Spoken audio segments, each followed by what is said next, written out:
Mesdames et messieurs, bonsoir, bienvenue dans le 19h30.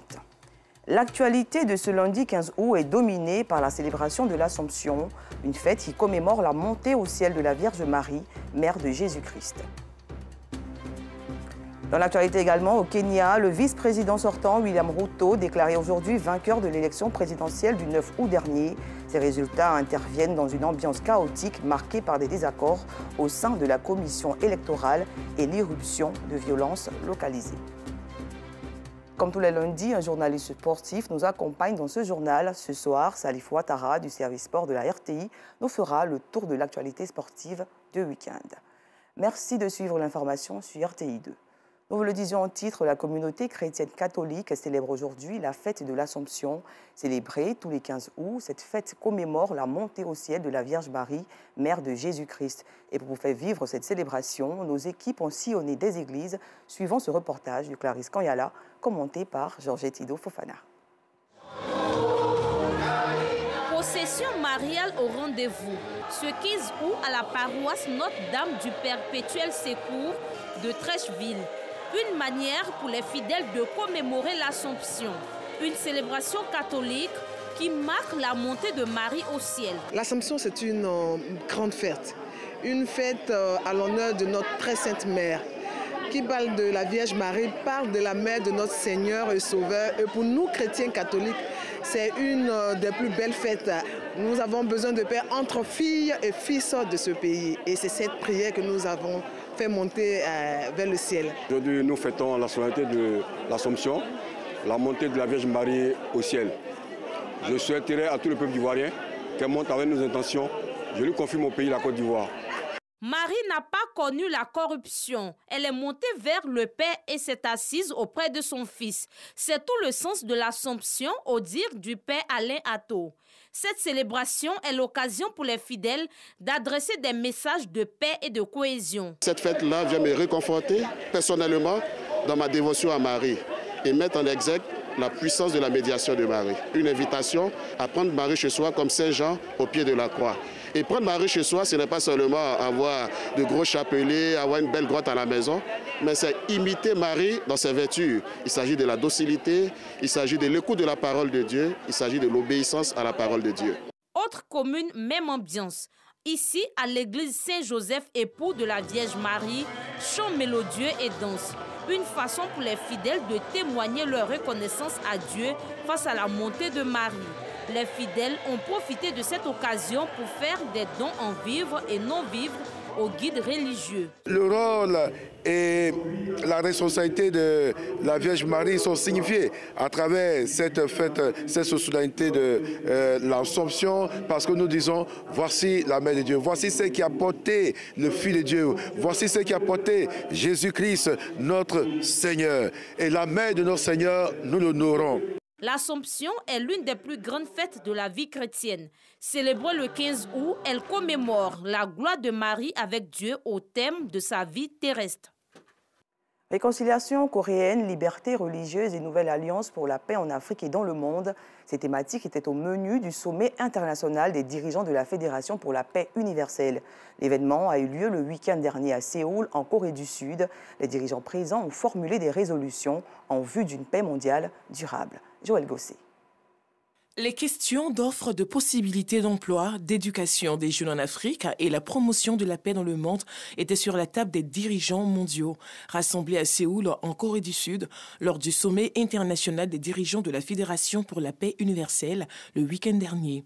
Il faut outiller les jeunes Africains pour qu'ils prennent leur destin en main, a déclaré Brigitte Raffini, secrétaire exécutive de la communauté des États sahéliens et sahariens et par ailleurs ancien Premier ministre du Niger.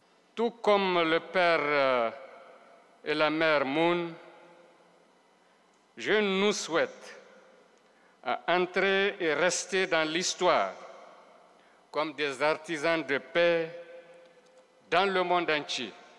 Les générations actuelles et futures doivent apprendre à suivre les traces et faire de ce legs une opportunité pour la vie. Un spectacle de la compagnie folklorique pour enfants a apporté du rythme et de la couleur à ce rendez-vous international sur la paix dans le monde. Suivez des mots de gratitude du Dr Ak John Han Moon, leader cofondatrice de la Fédération pour la paix universelle. C'est vraiment difficile de trouver un espoir vrai dans ce monde. Partout où que vous regardiez, il y a des guerres, la division d'idéologie et d'autres problèmes critiques qui menacent la prospérité et le bonheur de l'humanité. Ce n'est pas ce que Dieu avait planifié à l'origine pour l'humanité. Dieu voulait que l'humanité puisse avoir une vie céleste sur Terre. Le sommet international des dirigeants de la FPU à Séoul a rassemblé 350 dirigeants mondiaux de plus de 157 nationalités autour des questions comme la liberté religieuse et la paix en Afrique. Rendons-nous à présent à Dinyago, une localité située à 40 km de la ville de Gagnoa. Dans ce village cohabitent plusieurs communautés et pour consolider les liens de fraternité, un festival est initié par Priska Blédé, fille de la région. Cette rencontre culturelle a rassemblé les habitants de ce village autour de chants et de danses pour célébrer la paix. Georgette Ido Fofana. Ferveur ouest-africaine, des danses qui symbolisent l'union, la cohésion entre les filles et fils de Dinyago, localité située dans la région du Gor, au centre-ouest de la Côte d'Ivoire.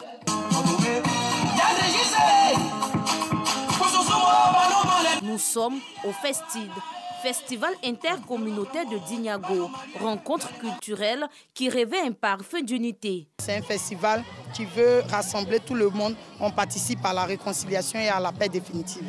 Je veux lancer un message à mes jeunes frères, à mes parents, pour dire que Dinyago gagnerait à rester dans la paix. Sans la paix, Dinyago ne sera rien. C'est pour le bonheur de tout le monde. Plusieurs communautés invitées se sentent honorées par ce concept. Aujourd'hui à Dinyago, voyez-vous, la cohésion sociale, c'est ce dont nous avons besoin le plus. Et à travers ce festival, nous savons que la communauté Baoulé est ancrée au cœur du dispositif du peuple BT. Et nous formons un aujourd'hui. Nous pensons que c'est une idée vraiment à louer. Nous allons souhaiter vraiment que Allah lui donne la force de continuer à vraiment étudier cette chose-là. Baoulé, Doula, Mossi, Malinké, on est ici là. Nous sommes unis. On fait toutes nos choses ensemble. Il n'y a pas de différence entre nous ici. Dinyago Festival, une traduction de l'unité et de la coopération sous-régionale. Le Festid est aussi une opportunité pour renforcer les liens de fraternité et d'amitié qui unissent les pays de l'Afrique de l'Ouest. Et qu'on en finisse. À l'international, la France annonce avoir achevé ce matin le retrait de ses troupes du Mali avec le départ du pays des derniers soldats français de l'opération Barkhane. Après 9 ans de présence dans le pays, les derniers soldats français ont franchi dans la matinée la frontière avec le Niger après avoir transféré leur dernière base située à Gao. Cette information a été rendue publique par l'état-major des armées françaises dans un communiqué. Au Kenya, William Ruto, élu président à l'issue d'un scrutin pacifique et d'une attente de 6 jours. Celui qui faisait figure de challenger a cumulé 50,49% des voix contre 48,85% pour son principal rival, l'ancien opposant historique Raila Odinga. À 55 ans, William Ruto, riche homme d'affaires, devient le 5e président du Kenya au terme d'une des élections les plus serrées de l'histoire de son pays. Il faut signaler que ces résultats interviennent dans une ambiance chaotique marquée par des désaccords au sein de la commission électorale et l'irruption de violences localisées. Dans un pays historiquement marqué par les tensions tribales, William Ruto est le 2e membre de l'ethnie Kalenjin à être élu chef d'État après Daniel Arap Moi. Il succède à Uhuru Kenyatta, un Kikuyu. Ouvrons à présent la page sport avec Salif Ouattara, journaliste au service sport de la RTI qui nous a rejoint. Bonsoir Salif. Bonsoir Madame Dosso. 3 infos majeures, mais avant, suivons ce reportage qui plante le décor. Il est signé Jean-Sylvain Rissot. Le joker Bailou Trésor de l'écurie Les Cavaliers de Boaké, âgé de 18 ans, est le vainqueur du Grand Prix du président de la République, Alassane Ouattara, organisé par la Fédération ivoirienne d'équitation. Dans cette course longue de 2400 mètres, pendant laquelle certains jokers ont terminé au sol, Bailou Trésor, qui était devancé lors des 1800 mètres par Mohamed Simon et Chaka, a finalement pris le contrôle de la course dans les 600 derniers mètres avant de franchir la ligne d'arrivée. Il reçoit en plus de son trophée de champion une enveloppe d'1 million de francs CFA. Placée sous le thème « Femmes, piliers du développement », les Olympiades se sont ouvertes avec un panel réunissant des acteurs du ministère de la Femme, de la Famille et de l'Enfant, du ministère des Sports et de structures privées. Objectif, faire comprendre aux femmes qu'elles ont la capacité de réussir dans n'importe quel domaine d'activité, surtout dans le secteur du sport. Le maracana, le petit poteau, le basketball, le handball, le dodgeball, la randonnée pédestre et le freestyle sont les disciplines sportives qui ont meublé la 3e édition des Olympiades K-Event. La pensionnaire du club Océan de Port-Bouët bénéficiera d'une subvention étatique pour un stage sport-études de 3 ans en France. Un geste qui ne laisse pas indifférent le président de la Fédération ivoirienne de cyclisme ainsi que sa protégée. Ça me fait plaisir que le CNO prenne mes dossiers en charge. Honorée, la jeune cycliste de 20 ans promet relever tous les défis à venir avec en ligne de mire la qualification aux Jeux Olympiques Paris 2024. Salut Ouattara, de l'équitation à Yamoussoukro, une grande première.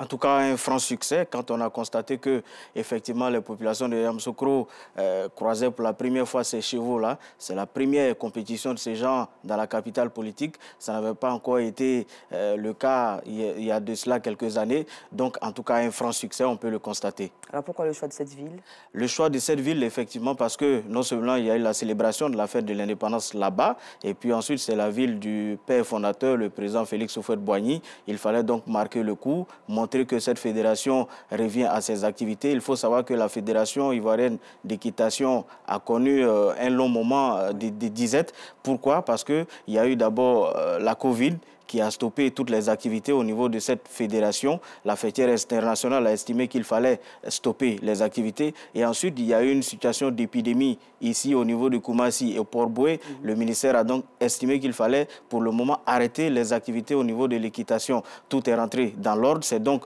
une sortie, une première, on peut le dire comme ça, à Yamoussoukro, mais également qui marque le lancement des activités de cette fédération. Alors peut-on dire que la fête des chevaux a été un succès? Un succès, on peut le dire à Yamoussoukro, quand on a vu les prouesses, un jeune de Boaké qui s'en sort, qui montre toute son aisance et qui finalement est plébiscité. On a vu tous ceux qui sont tombés là, vous voyez que ça a été difficile, on peut le dire comme ça. Et puis sur un circuit qu'il ne maîtrisait pas forcément, c'est une première, il fallait donc prendre ses repères, s'adapter déjà et puis chercher à réussir. Et c'est ce que lui, il a réussi. Alors quelle est la suite des activités de la fédération?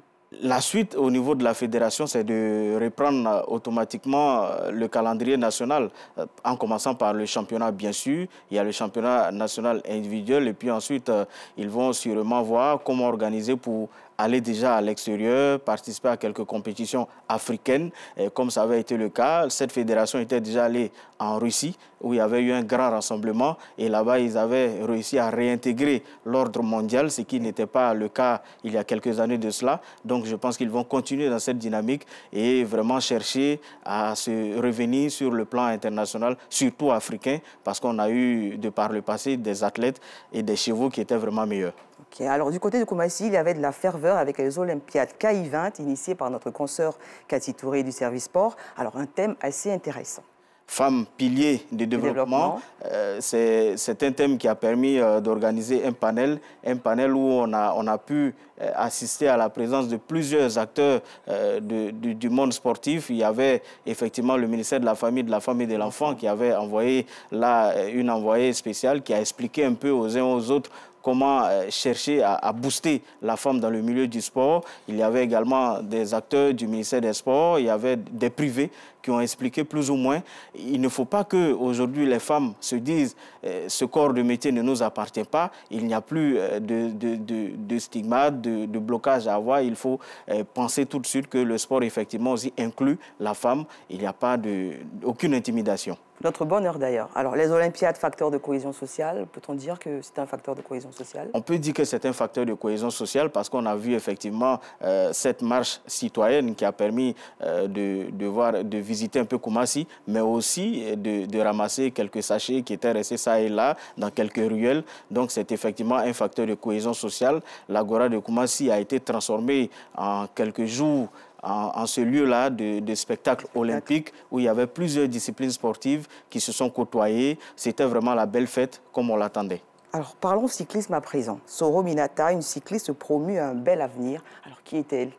Soro Minata, c'est une jeune qui a commencé le cyclisme dès le jeune âge, on va dire 12-13 ans, déjà du côté du lycée de Koumassi, où elle faisait ses études. Elle a rencontré Ibrahim Ben Soumaoro, qui est un cycliste chevronné, qui a beaucoup dans les jambes et qui de plus en plus a commencé à lui montrer comment monter déjà à vélo, comment s'exercer. Et finalement, elle s'est plu au jeu et elle s'est rendue compte que ça pouvait passer du jeu au professionnalisme. Exactement. Et c'est ce qu'elle a essayé. Elle a fait ce pas-là et finalement, ça paye. Alors, qu'est-ce qui lui vaut toute cette reconnaissance? Ce qui lui vaut toute cette reconnaissance, c'est qu'en 2021, elle est allée presque en catimini, en Égypte, et elle est revenue avec une médaille de bronze et une médaille d'argent des championnats d'Afrique.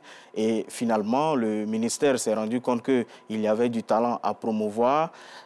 Après, elle est partie encore cette année du côté du Nigeria où elle est revenue avec d'autres breloques encore. Donc finalement, tout le monde a compris qu'il fallait l'aider à exceller, à sortir du néant. Et c'est ce qui a été fait. Alors quelle est la suite de son parcours après cette prise en charge? La suite de son parcours, c'est qu'elle a 3 ans à passer à Lyon pour un projet de sport et études.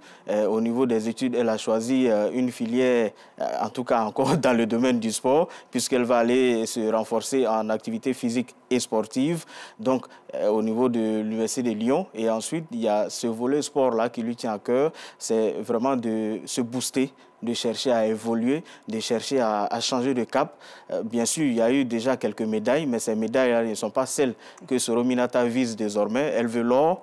Donc, pour avoir l'or, il faut... Très ambitieuse. Très ambitieuse. Pour avoir l'or, il faut avoir un personnel qui va pouvoir l'aider à aller de l'avant. Ce personnel-là peut constituer d'ostéopathes, de récupérateurs physiques, d'entraîneurs bien accrédités dans le domaine, parce que déjà, il faut qu'elle se spécialise. Elle a encore 20 ans. Elle est jeune, on peut le dire, mais il faut qu'elle se spécialise. Est-ce qu'elle veut être peinture? Est-ce qu'elle veut être rouleur? Est-ce qu'elle veut être grimpeur? C'est maintenant que ça se décide, mais avec des gens qui sont vraiment spécialisés, qui connaissent bien la discipline. Alors, d'autres talents dans cette discipline?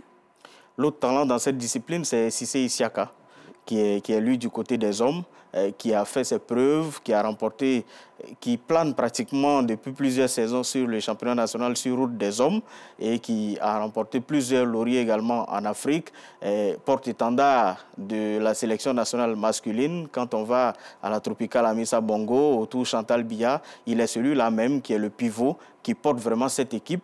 Et donc, il est passé aussi du côté de l'Afrique du Sud, au centre de perfectionnement de cyclisme. Donc, il a beaucoup d'expérience. Son expérience peut également servir à Soro Minata, qui est aujourd'hui en quête de médailles beaucoup plus reluisantes. Alors, donnez-nous quelques informations de l'actualité de cette semaine. L'actualité de cette semaine a été marquée déjà par, on va le dire, le football. Le football où les clubs continuent de s'entraîner pour la reprise du championnat qui est prévu pour le 10 septembre. Donc il y a plusieurs clubs qui ont déjà investi des camps d'entraînement qui sont à la phase de recrutement, à la phase d'entraînement, à la phase d'appel de beaucoup plus de talents. Donc c'est à cette phase-là qu'ils sont pour le moment. Et également, il y a des discussions par rapport aux arbitres, par rapport aux